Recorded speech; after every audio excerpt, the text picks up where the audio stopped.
Sveiki bičiuliai, pradedame laidą Mano bitelės.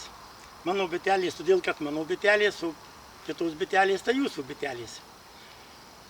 Dirbant su bitelėmis reikalinga sauga. Ir iš vis darbų sauga reikalinga visur.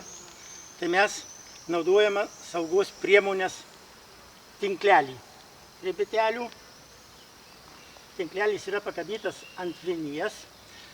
Ta vinis yra įkalta seniai. Anksčiau žmonės čia ganė karves. Tai kai atvažiuodavo daktaras apseiklint, tai kažkas įkanė vinį, kad galėtų pasikabinti daktaras kelnes. Toliau sekanti yra, instrumentas yra dūminiai. Bet dar yra ir krūminiai. Tai krūminiai yra skystų pavidalo, tai mes ją vartojam per burną ant drąsos, kai einam pas biteles. O kai einam pas moteris, dar kitas priemonės naudojam. O kai grįžtam namo, tai dar kitas, bet jeigu vėliau, tai naudojame šalmą. Geriausia tai būtų tankisto šalmas, su juo patogu ir miegoti. Tęsime laidą Mano bitelės. Darbas su bitelėmis tai yra brangus užsiėmimas, reikalaujantis daug sveikatos, pinigėlių ir iš vis reikia susikaupti, turėti priemonės, visus dalykus. Reikia būti apsirengus šviesiai, kad biteles nenervuotų spalvos, tada jos būna geros. Mes turime dabar čia aviliuką.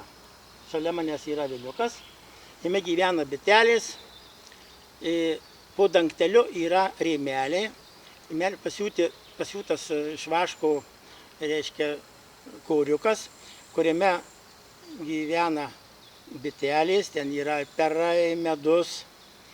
Aš anksčiau galvojau, kad bitelės prasideda iš nekaltų prasidėjimų, bet pasirodo aš klydau. Motinėlė kelia vestuves ir pakyla į dangų kokią 15 metrų ir tie vyksta grupinis apaisinimas. Bet aš nematau, kas danguje dedasi. Bet kai Biblijoje parašyta, kaip danguje, taip ir žemėje. Žmonės sako, tai neduok Dieve. Tęsime laidą Mano bitelės. Labai malonu ir įdomu žiūrėti, kaip bitelės grįžta iš darbo ir kojelės aplipę žiedadulkių. Tai reiškia, yra daug perų, jos neša maistelį. Vienas malonumas žaisti su bitelėm. Tęsime laidą Mano bitelės. Sugebėsim parodyti, ką mes sugebam. Bitelės labai geros, aš jas paglostau, jos nepyksta. Čia atskrenda ir iš miškų, ir iš mano aviliuko, visos jos labai geros. Mylėkime biteles. Žodžiais bitutės geros, galiu paglostyti, jeigu norit, nebijot nei viena. Ne, nu tai gerai viskas. Lauksiu medaus, dabar vaikus auginam, medaus nereikia. Kol dar neužpuolė bitės, tai reikia nešt muilą turbūt. Vienu žodžiu viskas tvarkoja. Visiems linkėjimai. Aš šiaip esu ir žolininkas, ir gėlininkas, ir truputį dendrologas. Jau čia gal negražu taip girtis, bet mėgstu įvairius augalus, kurie yra netradiciški, kaip sakyti, ten truputį jau dekoratyviniai, gal invaziniai kai kurie, kaip pas mus vadina.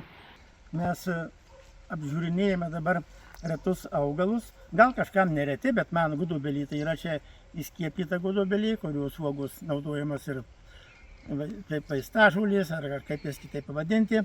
Šermukšnis taip pat neeilinis, toliau eina raugerškis, dar šitoje pusėje auga raudonlapis pukenis.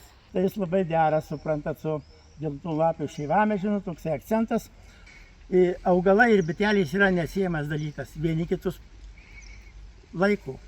Ir bitelėm reikia augalų, ir augalams reikia bitelių. Tai stengiuosi pasodinti įvairių augalų, įvairių gėlių, kad turėtų bitelės iš ko pasiimti žiedadulkių. Čia yra magnolija.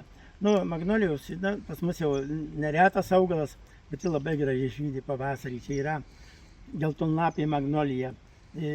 Ne krūminiai, bet medelis, tai jis užaugs į 4,5 metrų aukščio. Bus labai faina, kaip sužydės. Čia yra geltonlapės šeivamedis. Nu, jis tuo ypatingas, kad yra geltoni lapai.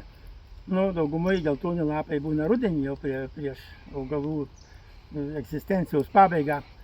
Bet čia yra visą laiką geltonai lapais, žiedai ir uogos.